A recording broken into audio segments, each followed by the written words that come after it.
Bismillahirrahmanirrahim. Selanjutnya untuk acara yang kedua, kajian subuh pada guru kita Al-Ustaz Muhammad Subhan SAI, dipersilakan.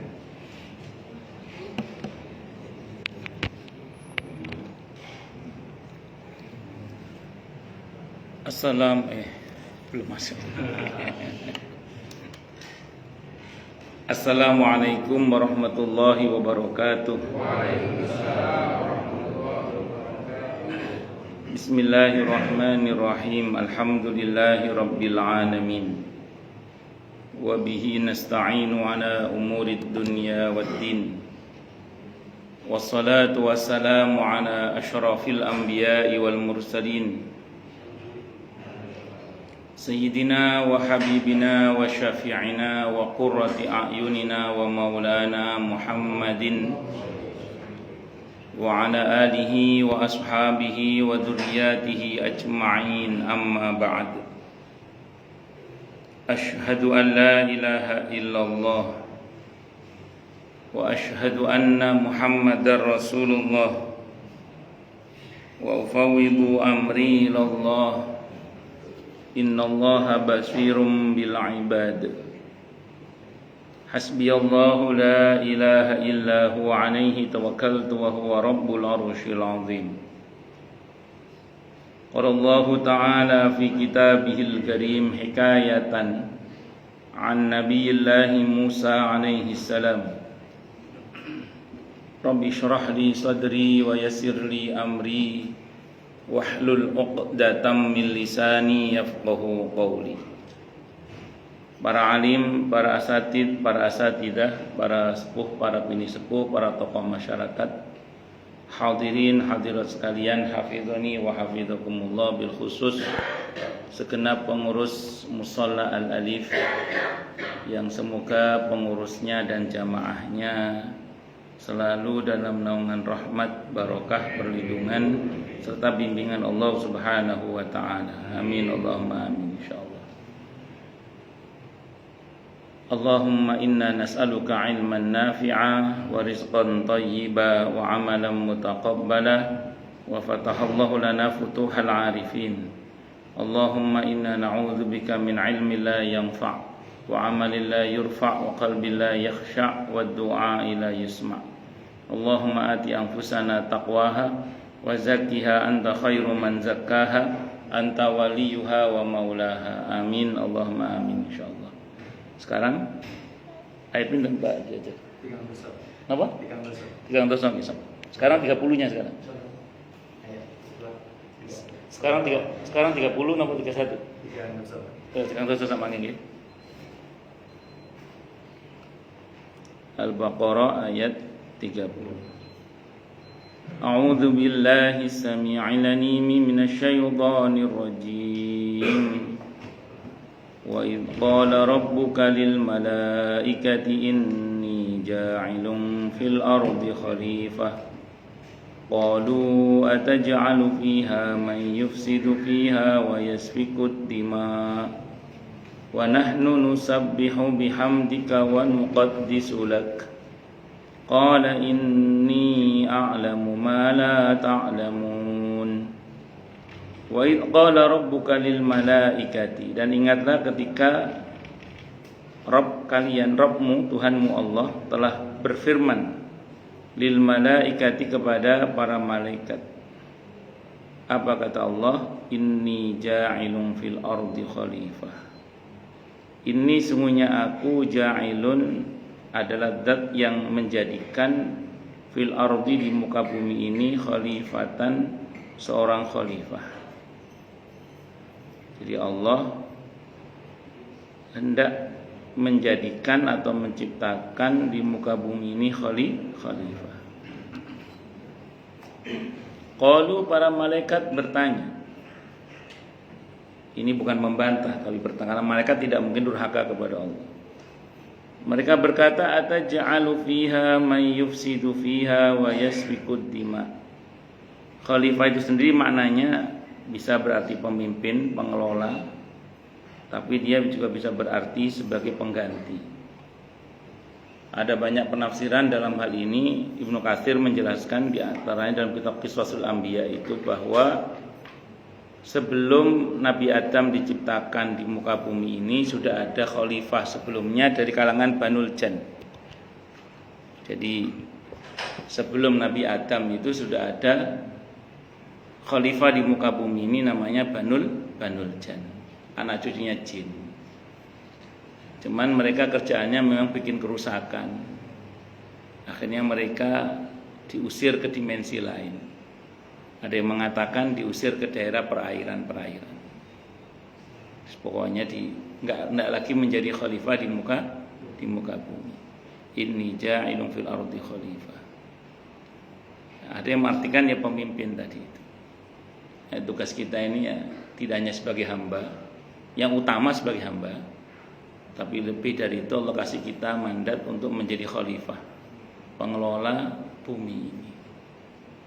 Nah, kalau sampai kita kok nggak mengelola bumi dengan baik, kok malah merusak bumi, nah, berarti kita telah menyalahi SK. Nah, menyalahi SK. SK-mu adalah tugasmu. Jadi misalnya kita diperintah untuk berbuat perbaikan di alam semesta ini, di bumi ini maksudnya. Kok ada orang kemudian buang kasur ke kali, ya berarti itu berbuat kerusakan namanya. Tidak sesuai dengan SK. Harusnya orang itu membuat ruang hijau terbuka. Ini malah ruang hijaunya dibuat habis, dibangunin ruko-ruko semua misalnya. Itu berarti berbuat kerusakan di muka bumi. Tidak sesuai dengan SK. Ya, termasuk pejabat-pejabat yang menyalahgunakan kewenangannya untuk tidak mengelola tata kota atau tata wilayah dengan baik dan benar, sehingga kemudian terjadi kerusakan-kerusakan. Yang harusnya nggak banjir jadi banjir misalnya, itu juga bagian dari telah menyalahi SK sebagai khalifah. Jadi ini ceritanya Allah menyampaikan kepada para malaikat bahwa Allah hendak menciptakan makhluk hibrida baru. Makhluk hibrida baru itu nanti namanya Adam. Inni ja'ilun fil ardi khalifah, dan itu dipilih oleh Allah nanti menjadi khalifah di muka bumi ini. Nah, malaikat bertanya, apakah engkau hendak menjadikan di muka bumi ini seseorang yang hanya akan berbuat kerusakan dan menumpahkan darah? Karena malaikat sebelumnya tahu bahwa ada pemimpin di muka bumi dari kalangan Banul Jan, itu kerjaannya numpahkan darah, berantem. Kerjaannya itu enggak berbuat kemaslahatan. Maka malaikat bertanya seperti itu. Ya karena sebelum-sebelumnya seperti itu. Atau kalau melihat dari karakter penciptaan Nabi Adam alaihissalam saat itu, ini ada potensi mengarah ke sana juga. Maka malaikat bertanya, apa enggak?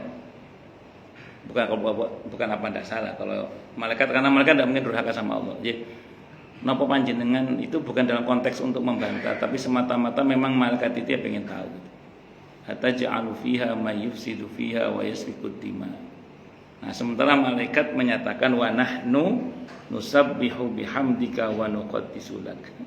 Nah, sementara kami ini kan orangnya, kami kan hamba-hambamu yang selalu senantiasa bertasbih. Bertasbih memuji engkau dan menyucikan engkau. Qala, Allah berfirman, inni a'lamu ma la ta'lamun. Aku lebih ngerti tentang apa-apa yang kalian tidak mengetahuinya. Di situ ada kata-kata wa nahnu nusabbihu, tasbih. Tasbih itu dari kata sabaha artinya berenang. Kalau arti dasarnya berenang sabaha itu. Para ulama menjelaskan orang kalau bertasbih berarti dia mengosongkan hatinya dari aneka suudzon kepada Allah. Jadi menjauhkan diri dari aneka suudzon, bersangka kepada Allah, itu substansinya tasbih. Maka ketika kemudian kita itu bertasbih subhanallah, harusnya loh ya dalam hati itu kosong hati kita dari aneka suudzon, bersangka kepada Allah. Kok ada orang bertasbih tapi masih berburuk sangka kepada Allah, berarti dia masih belum betul-betul bertasbih. Nah, para malaikat itu kosong dari aneka suudzon kepada Allah, karena memang malaikat ini makhluk yang taat. Terus kemudian yang kedua, ada kata-kata nuqaddis, maknanya sama, menyucikan engkau. Kan tasbih juga menyucikan Allah. Nah, takdis itu juga menyucikan Allah. Bedanya apa? Kata para ulama, kalau takdis itu kita mendekat kepada Allah supaya disucikan oleh Allah. Artinya nuqaddis atau proses takdis itu mengarah kepada nama Allah Al-Quddus, yang tidak hanya maha suci, tapi zat yang berkenan mensucikan hamba-hambanya yang mau mendekat kepadanya. Jadi Allah sebagai Al-Quddus itu adalah zat yang maha suci, yang berkenan mensucikan hamba-hambanya yang mau mendekat kepadanya. Maka makna takdis wa nuqaddis itu, malaikat itu selalu mendekatkan dirinya kepada Allah sehingga disucikan oleh Allah malaikat itu. Dan kita tahu malaikat adalah makhluk yang berarti taat. Maka kita semua ini kalau mendekat kepada Allah, kita akan disucikan oleh Allah. Bahkan semua aktivitas kebaikan yang Allah ridhoi itu menghapus dosa, menyucikan kita dengan izin Allah. Payung besarnya adalah surah Hud ayat 114. Innal hasanati yudhibnas sayyiat dzalika dzikra lidzakirin. Sesungguhnya kebaikan-kebaikan itu menghapus keburukan-keburukan, dan itu pelajaran bagi yang mau mengambil pelajaran. Jenengan tadi melangkah dari rumah, wudu dari rumah menuju ke masjid untuk sholat, apalagi untuk taklim gitu. Satu langkah pahala dihadirkan, dosa dihapus, derajat diangkat. Betul nggih? Hadisnya sahih atau maqal. Selama tadi jenengan di masjid atau di musola ini, jenengan tadi menanti sholat. Selama menanti sholat dianggap di dalam sholat. Dan selama kita belum keluar dari masjid ini, kita didoakan terus oleh malaikat dengan doa apa? Allahumma firli, Allahumma fir, Allahumma firlahu warhamhu, Allahumma firlahu warhamhu wa tub alaih. Ya Allah, ampunilah dia, sayangilah dia, dan terimalah tobatnya. Kata Nabi, malam yuhdis, selagi jenengan boten berhadas dan selagi panjenengan belum berbuat sesuatu yang menyakiti hamba Allah yang lain. Nah, itu. Ada kata-kata berikutnya itu yang nggak enak itu. Selagi dia malam yukdi, selama dia tidak menyakiti hamba Allah yang lain. Itu saya pernah mikir itu. Di masjid atau di musola terus nyakiti hamba Allah yang lain itu piye itu maksudnya? Karena itu nanti menjadikan malaikat nggak mau mendoakan kita lagi kalau kita nyakiti orang lain, merendahkan orang lain. Terus saya itu merenung gitu, saya tersentak kaget. Oh, itu bisa saya itu, bisa saya. Artinya di masjid kok menyakiti hamba Allah yang lain, merendahkan hamba Allah yang lain itu kan. Saya kaget, itu bisa saya sendiri itu. Maksudnya bagaimana? Kita kadang mau menuju ke masjid, ada orang-orang yang mungkin dekat dengan masjid tapi nggak ke masjid gitu loh. Terus kita dalam hati mengatakan, oh Abu Jahal kabeh. Omongan kita itu masalah. Karena yang Allah mau bukan kita ngatain mereka seperti itu. Yang Allah mau itu adalah ajak mereka. Nah, atau kasihani mereka, terus doakan gitu loh. Ya Allah, rumah dekat masjid tapi nggak mau ke masjid, satu nggak nawai lah, saya doakan aja. Nah, semoga diberi hidayah oleh Allah. Atau kita ajak, itu seperti itu. Jadi bukan dikatai. Allah maunya kita itu ngajak atau mendoakan. Dasarnya karena kasihan gitu. Kalau kita merendahkan, menyakiti, nggak dapat kita jaminan tadi itu, hadis tadi itu. Allahu Akbar.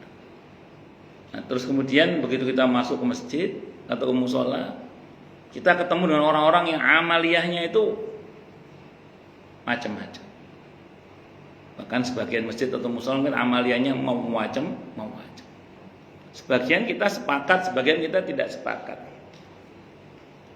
Akhirnya beberapa mungkin ada yang terlalu keras sehingga mengatakan, wah, jadi masuk ke masjid itu kita sibuk menyalahkan orang hatinya. orang nggak sah. Ini sesat ya. Jadi di masjid, di musola itu kita sibuk nyalahkan orang. Bayangkan harusnya di masjid, di musola ingat Allah, malah sibuk nyalahkan orang. Padahal yang Allah mau bukan itu yang Allah mau. Yang Allah mau kan kalau kita tahu itu salah, kalau cukup punya nyali datang diskusi kan gitu. Kalau nggak cukup punya nyali paling nggak dalam hati doakan Allah mafaqihu fiddin. Allah mafaqihni wa iyyahu fiddin. Ya Allah pahamkanlah hamba dan dia tentang agamamu. Mungkin ada hal yang hamba tidak tahu dasarnya, dia tahu dasarnya atau sebaliknya. Mungkin ada hal yang mungkin ini. Ya mohon pada Allah petunjuk. Ya Allah, Allah mafaqihni wa iyyahu fiddin. Sehingga kita tidak sibuk menyalahkan orang di masjid, tapi sibuk mendoakan orang akhirnya. Dan mendoakan diri kita sendiri juga itu. Allah. Saya pernah mau sholat jamaah di saat itu masbuk karena jamaah utama udah habis, saya terlambat di Jati Asih mau ngajar, transi di masjid sholat. Ada jamaah kloter keberapa gitu. Anak muda yang jadi imam, anak muda pakai kaos oblong gitu. Iya Pak. Iya kaos oblong, celananya nggak tahu apa celananya. Pas saya mau sholat, dia kan mas sujud itu. Pas sujud itu kaosnya itu narik ke atas gini, celananya narik ke bawah ini. Merek celana dalamnya itu warna-warnanya kelihatan. Berarti apa? Auratnya terbuka. Aduh. Iki piye gila imam ini piye. Akhirnya saya enggak jadi ngikut, tapi dalam hati saya doakan. Saya enggak ngikut karena kan kondisinya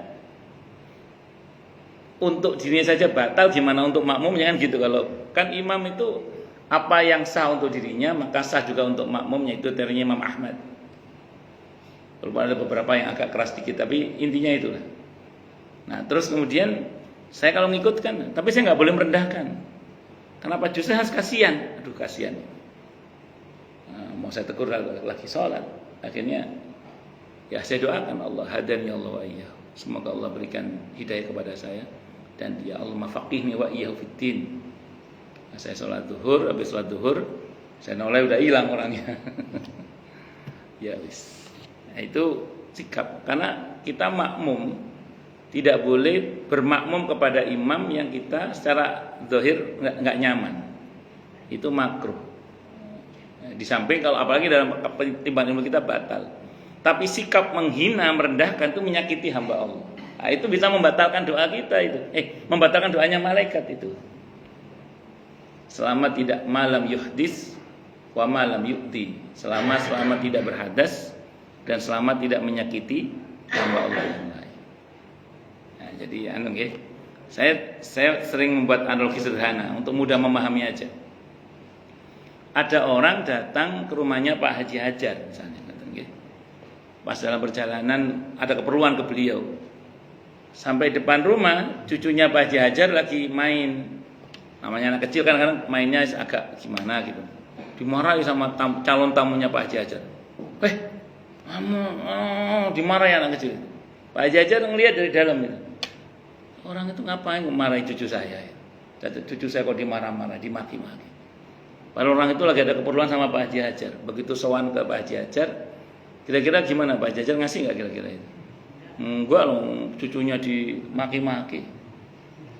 Mendak maksudnya gini, Allah itu sayangnya kepada hambanya melebihi sayangnya kakek kepada cucunya. Ar-Rahman Ar-Rahimnya Allah itu sayang banget kepada hambanya. Itu melebihi seorang tua kepada anaknya atau kakek kepada cucunya. Jadi Allah itu dalam tanda kutip sangat tersinggung ketika kita merendahkan hamba Allah yang lain. Secara umum gitu. Loh tapi kan bener Ustaz, itu orang gak ke masjid memang salah pada dia dekat dengan masjid misalnya. Yang kita rendahkan perbuatannya, bukan orangnya. Perbuatannya yang salah. Itu yang makanya orangnya lahan dakwah kita tetap.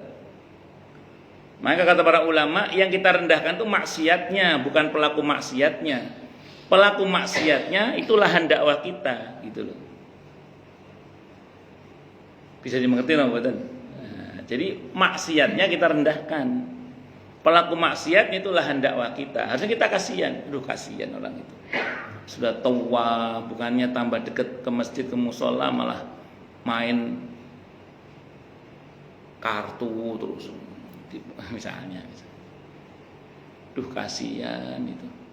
Sudah tua tapi kok malah minum yang aneh-aneh misalnya. Kita kasihan, kita doakan semua dapat hidayah. Allahu Akbar. Ini nanti beda lagi kalau kaitannya dengan mencegah kezaliman.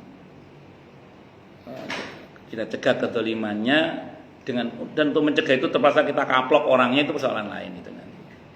Ya, kan mencegah kezaliman kan nahi mungkar maksudnya. Bahwa kemudian untuk mencegah kemungkaran atau kezaliman itu terpaksa kita kaplok orangnya, itu persoalan lain itu nanti. Allahu Akbar. Itu takdis namanya. Jadi kalau kita mendekat kepada Allah, kita akan disucikan oleh Allah. Itulah al-qudusnya Allah. Ada tasbih, ada takdis. Kata para ulama, tadi kalau tasbih apa? Mengosongkan hati dari aneka suudzon kepada Allah, itu namanya tasbih. Kalau takdis, kita mendekat kepada Allah supaya kita disucikan oleh Allah yang maha suci. Itu takdis namanya.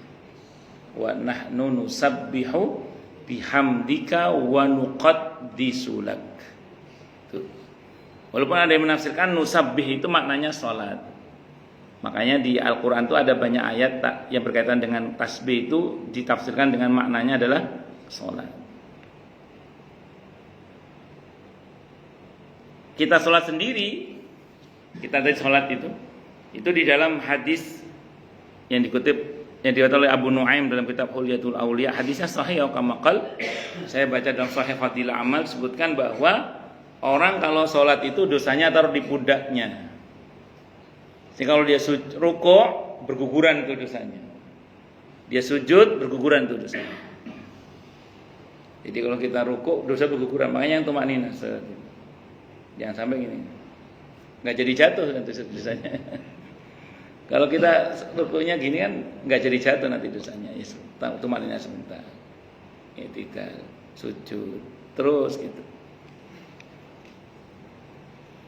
Makanya sholat itu diumpamakan oleh Nabi seperti mandi. Nah, beliau bersabda, "Qamaqal, bagaimana kalau seandainya depan rumah kalian ada sungai yang mengalir, yang airnya jernih, dan kalian mandi di depan rumah kalian itu sehari 5 kali. Apakah masih tersisa daki?" Tidak ya Rasulullah. Itulah sholat. Sholat 5 waktu. Dan sholat keseluruhan itu punya nilai merontokkan dosa, di samping menambah pahala dan mengangkat derajat. Karena fa innaka idza sajadta rafa'akallah. Karena kalau kau sujud, Allah pasti angkat derajatmu. Allah Subhanahu wa taala menceritakan perihal anugerahnya kepada Bani Adam itu sebagai makhluk yang mulia.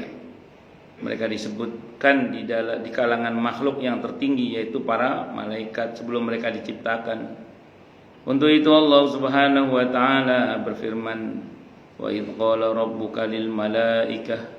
Dan ingatlah ketika Tuhanmu Allah berfirman kepada para malaikat.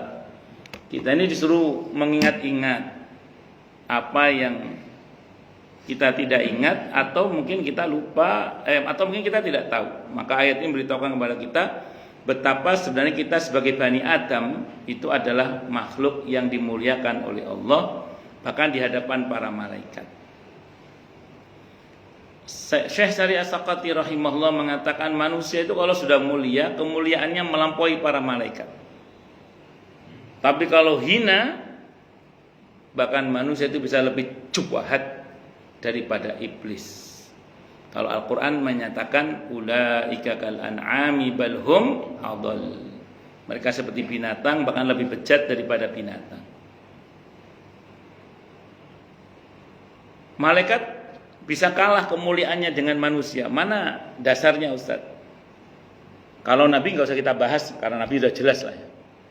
Kalau level kita ini mana contohnya? Antara lain saja ya, misalnya kita itu kalau mau sabar dan bertakwa kepada Allah, Allah kirim untuk kita malaikat untuk membantu kita. Di surah Al-Ali Imran ayat 125 itu Allah berfirman, bala intas biru wa tattaqu wa ya'tukum min fawrihim hada yumdidkum rabbukum bi khamsati alafim minal malaikati musawwimin. Betul Bang? Benarlah jika kalian bersabar dan bertakwa, dan sekiranya mereka orang-orang kafir itu menyerang kalian secara tiba-tiba, niscaya Allah akan kirim untuk kalian 5.000 malaikat yang bertanda. Ada jamaah nanya ke saya, Ustadz, ini kan ayat tentang perang Badar.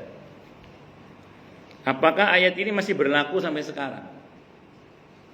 Maka saya jawab, andaikan perang Badar saat itu di-cancel oleh Allah, andaikan perang Badar saat itu di-cancel oleh Allah, kira-kira ayat ini tetap turun nggak? Tetap turun nggak? Tetap turun ya. Karena stoknya sudah ada di Lauhul Mahfuz. Stok ayat ini sudah ada di Lauhul Mahfuz, sehingga andaikan perang Badar ini di-cancel oleh Allah, ayat ini tetap turun. Makanya terus ayat ini tidak hanya berlaku khusus saat perang Badar saja. Walaupun dia turun berkenaan dengan tentang perang Badar, tapi dia bisa berlaku umum sebagaimana teksnya. Itulah kaidah para ulama dalam memahami Al-Qur'an, antara lain apa? Al-ibratu bi umumi lafzi la bi khususi sabab. Statement Allah itu seringkali berlaku umum sebagaimana teksnya, tidak berlaku khusus sebagaimana konteksnya. Jadi seringkali statement Allah dalam Al-Qur'an itu berlaku umum sebagaimana teksnya, tidak berlaku khusus sebagaimana konteksnya. Itu seringkali Al-Quran itu gitu. Makanya Al-Quran tidak hanya kita tafsirkan, tidak hanya kita pelajari tafsirnya, tapi juga kita tadabburi. Karena kata para ulama, silakan sebebas-bebasnya mentadabburi Al-Quran. Kalau tafsir tidak boleh sebebas-bebasnya. Kalau tadabbur silakan sebebas-bebasnya. Yang penting intinya satu, mendekatkan diri kita kepada Allah Subhanahu wa taala. Itu pendekatannya pasti teks, itu pendekatannya.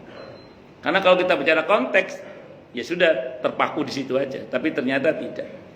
Artinya sekarang pun kalau kita mau bersabar dan bertakwa kepada Allah, Allah akan kirim untuk kita 5.000 malaikat itu. Walaupun dalam konteks ayat itu nggak sampai turun yang 5.000 itu. Karena di ayat sebelumnya 3.000 sudah menang. Di ayat sebelumnya itu 3.000 sudah menang muslimin.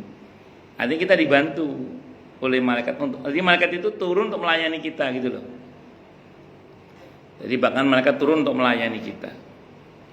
Bahkan kalau kita merujuk pada penjelasan Siti Aisyah radhiyallahu anha tentang adanya malaikat yang turun sebelum datangnya malaikat maut untuk membantu seorang mukmin guna meninggal dalam keadaan husnul khatimah, itu dikatakan oleh Siti Aisyah radhiyallahu anha, bahkan 1 tahun sebelum orang itu meninggal dunia, Allah kirim 1 malaikat untuk membimbing orang itu guna supaya husnul khatimah.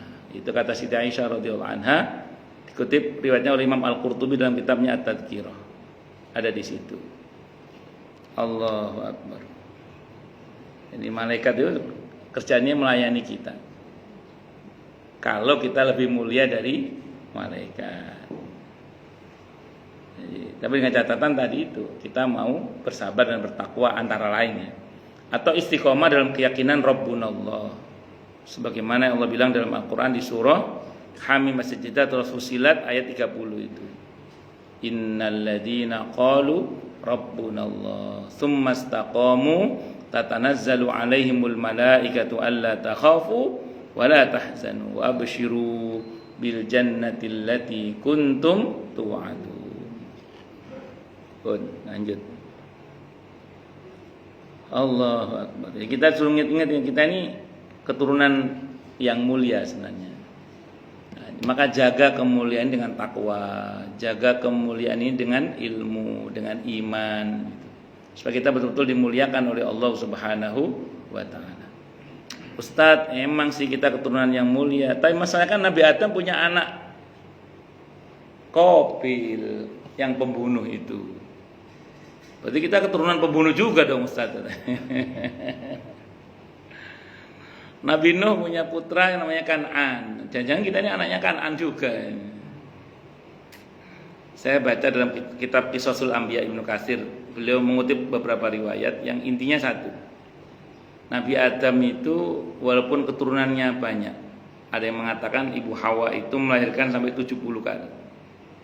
Setiap anak selalu laki perempuan. Nah, Nabi Adam itu di antara putranya itu Nabi Syis alaihissalam.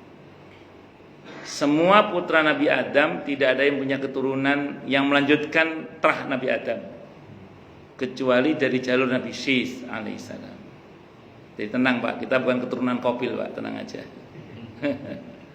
kita keturunan Nabi Adam dari jalur Nabi Syis alaihissalam. Nabi Syis itu satu-satunya putra Nabi Adam yang melanjutkan keturunan Nabi Adam.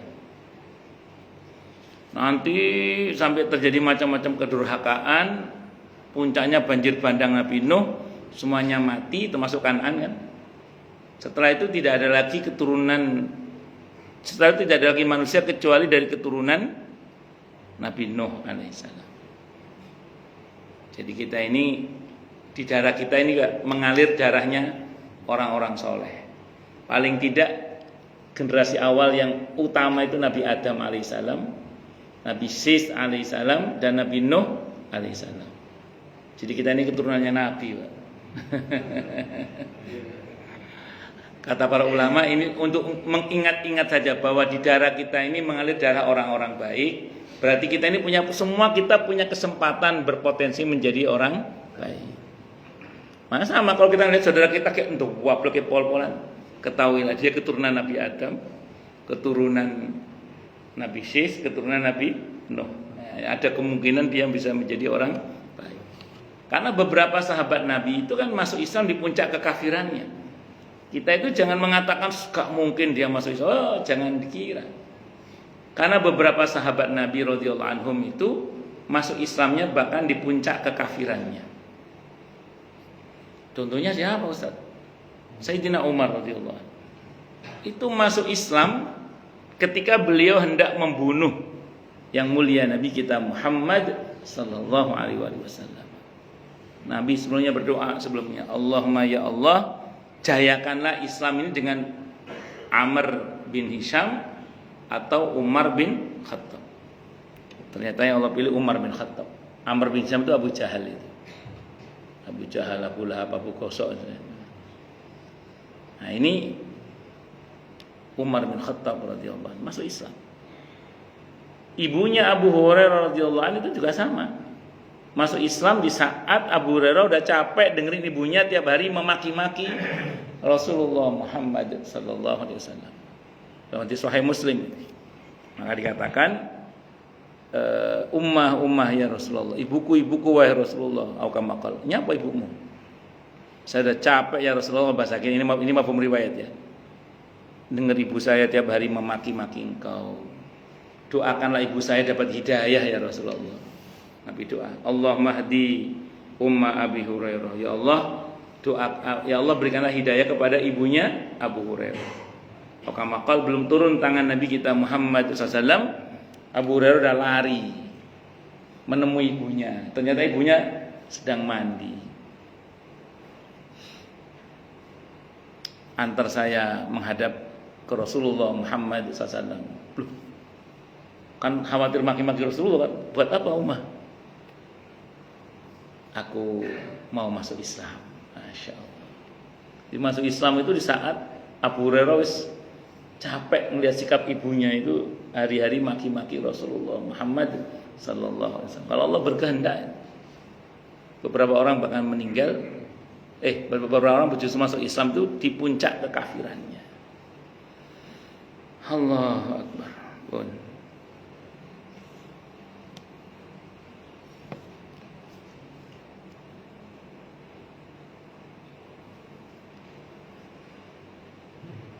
Jadi diingat ya, kita ini keturunan apa yang mulia. Tapi kemuliaan Nabi Adam itu karena ilmu dan imannya. Kemuliaan Nabi Adam itu karena ilmu dan imannya. Maka kita jangan hanya mewarisi sisi kemanusiaannya saja, tapi warisi juga sisi ilmu dan imannya. Dan itu Allah tetapkan dalam Al-Quran surah Al-Mujadilah ayat 11 itu. yarfa'illahu alladhina amanu minkum walladzina utul ilma darajat. Yang akan pasti Allah angkat derajatnya adalah orang yang beriman dan berilmu sekaligus. Karena itulah yang ada pada diri Nabi Adam. Itulah yang dianugerahkan oleh Allah kepada Nabi Adam. Sehingga beliau mulia, kemuliaannya hingga melampaui para malaikat. Tadi ada yang lupa ya, kata manusia kalau jahat itu jahatnya bisa melampaui binatang, bahkan iblis kalau kata Syariah Sakati itu. Allah. Saya sering ceritakan di sini, bajing, tahu bajing nggih? Tupai, bajing itu kalau nyolong kelapa, berapa kelapa yang dicuri? 1 kelapa dilobangi sama dia, dimakan bareng-bareng sekeluarga sehari itu. Itu bajing. Coba tambah AN itu, bajingan. Coba kalau bajingnya tambah AN, itu kopra se-Indonesia bisa dia yang kuasa itu. Itu seperti itu. Allahu Akbar. Rasek senggarangan itu kalau garangan itu kalau masuk ke kandang ayam, itu paling 1 ekor ayam yang dimakan, itu pun bagian dalamnya aja. Coba kalau maling ayam yang masuk ke kandang ayam, sak kandang-kandangnya diangkut. Bahkan sekali tanda tangan ayam seluruh Indonesia dia yang kuasai. Bisa begitu itu. Allah, manusia itu begitu. Makanya hayatul fata bil ilmi wat tuqa kata Imam Syafi'i. Demi Allah hidupnya seorang pemuda itu dengan ilmu dan takwa. Hidupnya seorang pemuda dengan ilmu dan takwa. Berarti kalau nggak ada ilmunya, nggak ada takwanya, berarti dia nggak hidup. Nauzubillahi min syarri dzalik. Loh, tapi nggak hidup tapi bisa jalan, Ustaz. Bayangkan ada orang mati jalan. Coba ada orang nggak punya ilmu, nggak ada takwa. Itu kata Imam Syafi'i itu orang mati itu. Tapi mati kok jalan. Kira-kira gimana kalau ada orang mati jalan? Orang mati itu yen obah medeni bocah. Ndak bocah atau bapak ibu bocah ya wedi. Artinya kalau ada orang mati bergerak berarti apa? Medeni. Kan ngoten nggih? Kalau ada orang mati bergerak pasti medeni. Ada orang nggak ada ilmu, nggak ada takwa, jadi pejabat mesti medeni, Pak. Orang kaya nggak ada ilmu, nggak ada takwa mesti medeni, Pak. Ngoten lho, medeni itu menakutkan. Nggih. Jadi ada orang nggak ada ilmu, nggak ada takwa, duitnya banyak, menakutkan itu. Nggak ada ilmu, nggak ada iman, nggak ada takwa, punya jabatan, punya kekuasaan, menakutkan itu. Karena dia nggak hidup dia, Pak. Ya tadi nggak hidup tapi kok punya jabatan, medeni, Pak. Medeni. Allahu Akbar. Nah, inilah pentingnya kita memahami bahwa Islam itu menyatakan kemuliaan pada seseorang itu bukan ukuran, bukan karena warna kulit, bukan karena suku bangsa, bukan karena jenis kelamin, tapi kemuliaan itu ukurannya adalah takwa. Inna akramakum indallahi atqakum. Itu Islam. Allahu Akbar. Jadi kalau sebenarnya gini, Islam itu tidak bicara sinten, tapi bicara sistem, Pak. Itu Islam. Jadi tidak bicara sinten, tapi bicara apa? Sistem. Kan'an itu kalau kita bicara sintennya, itu keturunan Nabi Nuh alaihissalam, Pak. Sinten itu siapa? Kan'an itu keturunan Nabi Nuh, putranya Nabi Nuh alaihissalam. Kalau kita bicara sintennya, tapi karena dia menyalahi sistem yang diajarkan oleh ayahnya dengan mengingkari ajaran ayahnya sehingga dia menjadi kafir, Allah menyatakan innahu laisa min ahlik, innahu min amalin ghairu salih.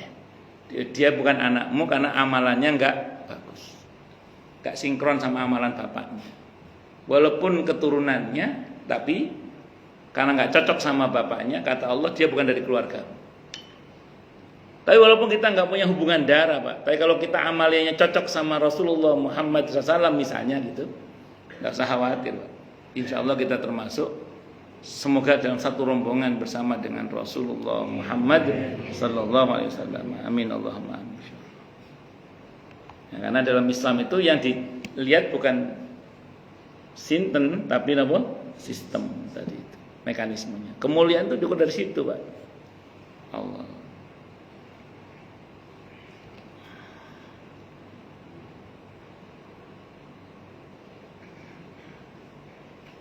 Makna yang dimaksud ialah hai Muhammad, wahai Nabi Muhammad, ingatlah ketika Tuhanmu Allah berfirman kepada para malaikat dan ceritakanlah hal ini kepada kaummu, kepada umatnya. Itu umat Nabi kita Muhammad SAW. Karena ketika Allah bercerita kepada nabinya, itu pasti sampaikan kepada kita, karena diantara tugas Nabi adalah tabligh, menyampaikan kebenaran itu apa adanya dengan sebaik-baiknya. Dan dalam Al-Quran itu kebanyakan kisah-kisah memang.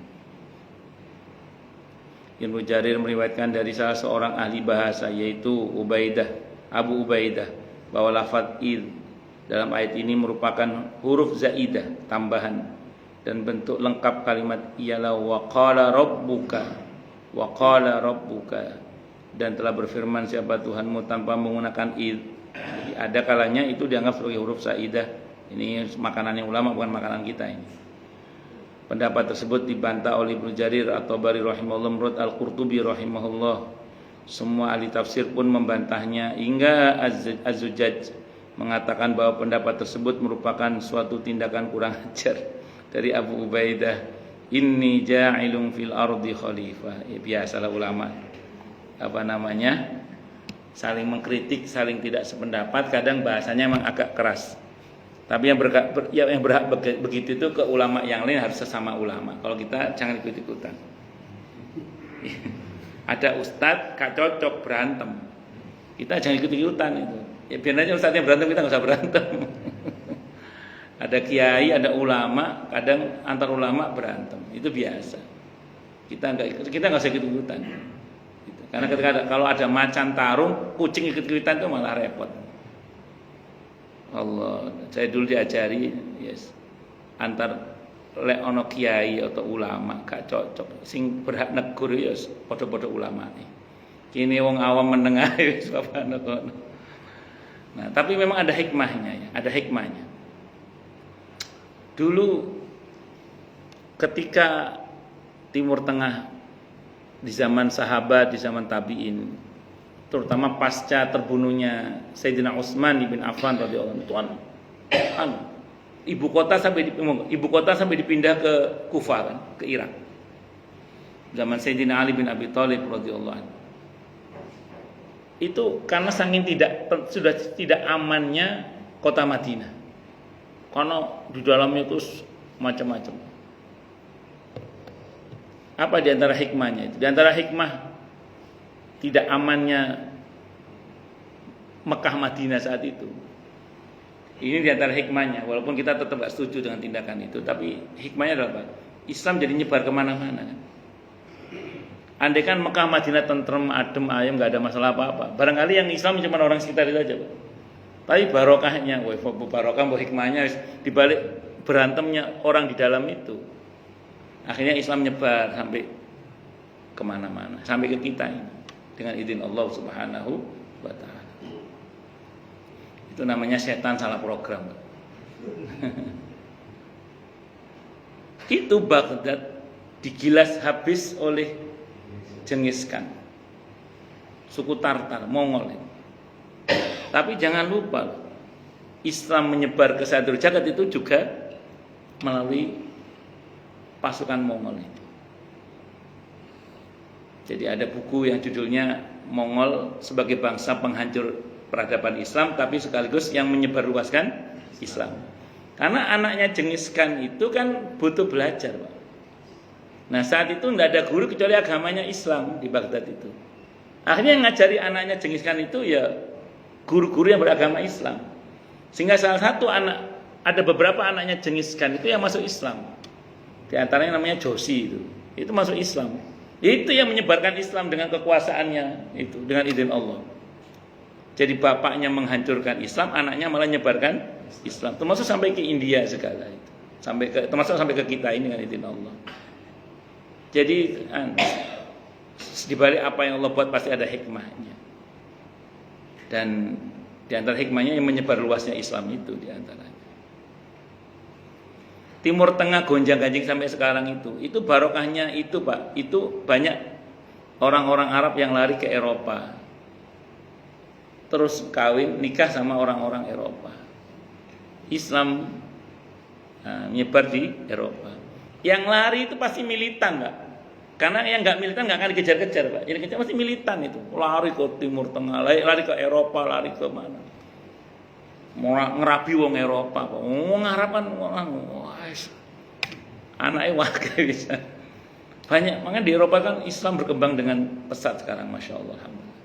Bahkan di London, di Inggris itu sekarang sudah banyak orang Islamnya. Jadi itu barokahnya imigran Arab yang termasuk India, Pakistan maksudnya, itu lari ke sana. Ya gara-gara itu tadi, keamanan itu, barokahnya. Allahu Akbar. Ada di sebuah perumahan itu konflik antara rumah Quran dengan masjid. Gara-gara konflik sekarang rumah Qurannya malah tambah banyak di perumahan itu. Setan malah bingung, piye to ceritanya iki. Iki piye to ceritanya iki kok. Yang tadinya harusnya rumah Qurannya enggak banyak malah tambah banyak. Itu namanya setan salah program. Antar ustadz berantem soal radio dakwah, pecah kongsi Pak. Akhirnya radio dakwah tambah banyak. Ya Allah, ya Allah. Antar kiai ada berantem gak cocok, antar saudara kiai gak cocok. Namanya anaknya kiai gak cocok, dia bikin pondok lagi. Akhirnya pondok tambah banyak, pesantren tambah banyak. Itu namanya setan salah program. Kurang mau. Tapi bukan berarti saya membenarkan berantemnya. Kita kalau ada ulama, kiai gak cocokan, kita jangan ikutan sebab kono. Kita ngaji aja. Karena berhak menegur ulama sesama ulama. Kita orang awam itu tidak patut menegur ulama. Yang patut menegur itu sesama ulamanya.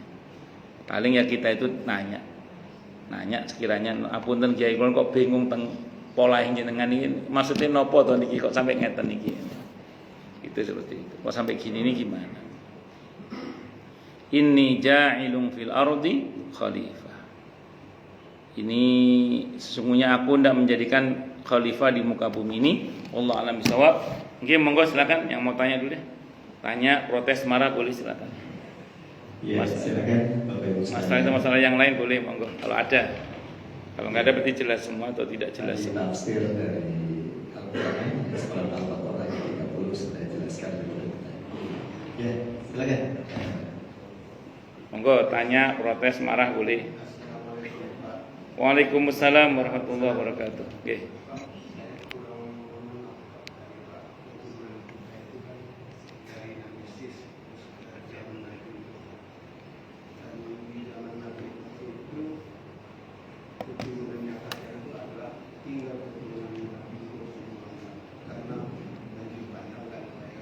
Terus. Saya boleh nggak Pak dapat penjelasan lebih ini?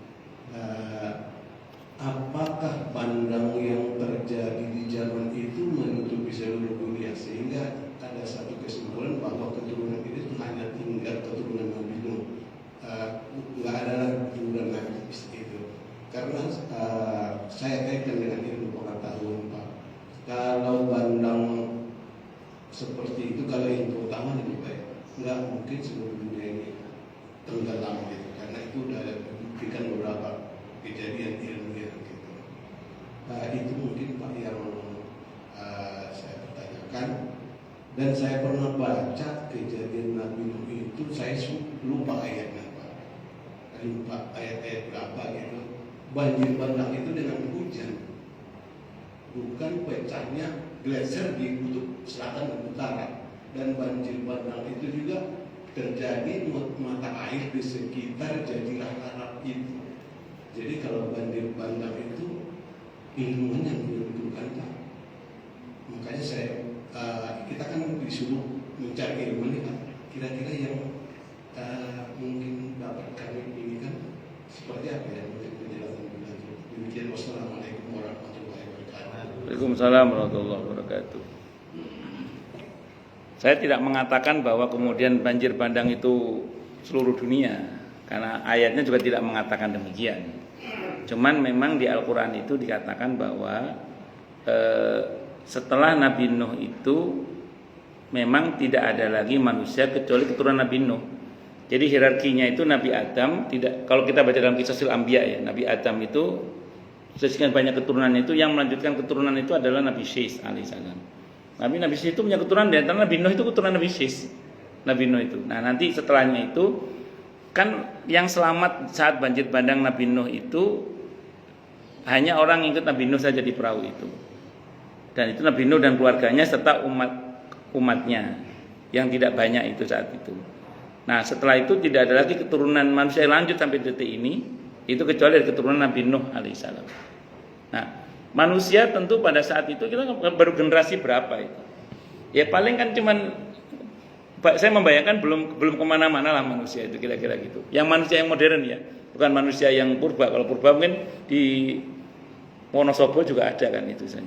Ya, tapi ini manusia modernnya itu, makhluk hibrida baru Adam tadi itu. Makanya kalau kita bicara ini ya berarti memang lingkupnya belum luas saat itu Pak, belum luas. Nah, jadi terlepas dari bagaimananya, nah silakan nanti pakarnya yang bicara itu. Tapi yang pasti karena Al-Quran yang menyatakan bahwa setelah itu adalah keturunan Nabi Nuh alaihissalam, maka semua kita ini adalah keturunan Nabi Nuh. Maka ulama mengatakan Nabi Nuh itu Adam kedua. Nabi Nuh itu Adam kedua. Jadi Nabi Adam yang pertama itu, berikutnya adalah Adam kedua Nabi Nuh alaihissalam itu. Nah, singkat cerita, ya begitu yang saya tahu Pak. Wallahu a'lam bishawab. Kalau saya ceritakan nanti akan malah ngawur. Ngoten nggih? Wallahu a'lam bishawab. Nggih. Ya, boleh satu lagi Ustaz ya. Nggih, monggo. Ya, silakan satu lagi Ustaz. Ya, cukup. Ibu-ibu ada mungkin? Ya, monggo. Assalamualaikum warahmatullahi wabarakatuh. Waalaikumsalam warahmatullahi wabarakatuh. Ya, yang saya tanya tadi Pak Ustadz, kalau ulama ada beda pendapat, ya lebih baik kita jadi. Gimana kalau pemimpin, Mas? Posisi kita seperti apa gitu? Apa kita hanya tetap menyaksikan aja, atau apa yang kita bisa suarakan? Bagus. Baik, sami. Kalau pemimpin itu, kalau mau idealnya, ini kalau mau idealnya ya, pegang tangannya, Bapak ngobrol berempat. Nah, jadi empat mata maksud gua, empat mata. Ingatkan baik-baik. Itu kalau kita mau idealnya. Tapi sekarang bisa nggak idealnya begitu? Bisa untuk orang tertentu yang punya akses nomor pribadi atau apa, bisa mungkin. Tapi kan tidak semua bisa kan. Sementara kemungkaran kan harus dirubah. Nah, kemampuan orang dalam merubah kemungkaran itu kan berbeda-beda. Kalau Anda punya partai politik misalnya gitu, atau Anda punya kekuatan di parlemen, gunakan itu untuk merubah kemungkaran itu. Jangan diam aja. Kalau Anda dibayar untuk bicara, nggak bicara misalnya. Bisa dipahami kan? Kalau jenengan seorang yang berilmu, ya gunakan ilmu jenengan untuk bicara.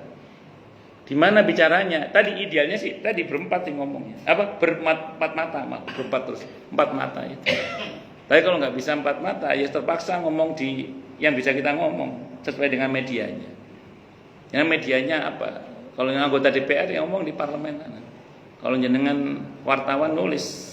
Kalau jenengan ulama ya bicara di majelis-majelis yang bisa diingatkan, itu seperti itu. Kalau jenengan punya potensi di bidang ekonomi, gunakan kekuatan ekonomi untuk menghentikan kezaliman itu. Nah, jadi ini beda Pak kalau ini. Nah, beda.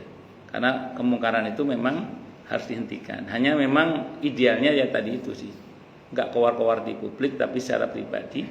Tapi masalahnya kan bisa enggak kita itu? Ya, kalau enggak bisa ya sesuai dengan kompetensi kita. Kalau kita enggak punya kekuatan apa-apa, doa terakhir.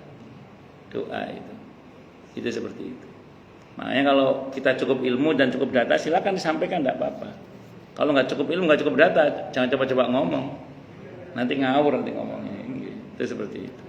Wallahu a'lam bishawab. Oke, monggo Bu. Oke. Kenapa Bu? Nabi Sis. Oh beda. Nabi Sis sama Nabi Idris beda. Nabi Sis itu keturunan Nabi Adam alaihissalam. Beliau yang melanjutkan keturunan. Kalau Nabi Idris itu saya kurang tahu apa beliau putra Nabi Adam juga beliau itu.